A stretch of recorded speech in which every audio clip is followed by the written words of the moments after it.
Today we witness a beautiful phenomenon of nature, a festival of lights inside our home. At first we were delighted, oh wow, God has sent us Diwali lights indoors. So many fireflies had come fluttering in and glowing softly in the dim light.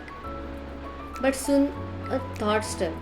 Is this really something to be happy about? No. We burst crackers to fill the sky with light and colors. Yet we forgot that our joy sometimes harm the nature. The smoke and noise we create drive this delicate, magical creature to seek shelter even inside our homes. This Diwali, let us pause and reflect.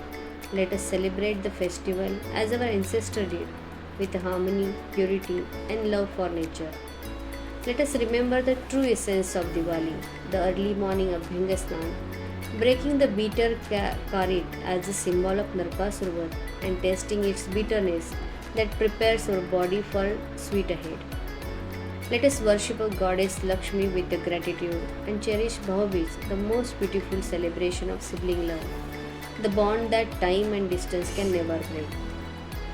This year, may we light not just our homes, but our hearts with the care, awareness, and compassion. Let's make this Diwali more eco-friendly, peaceful, and sustainable, filled with a pure joy and togetherness. Marine Convergence wishes you all a very happy, healthy, and prosperous Diwali. May light guide your path, nature bless your spirit, and love fill your life. Happy Diwali!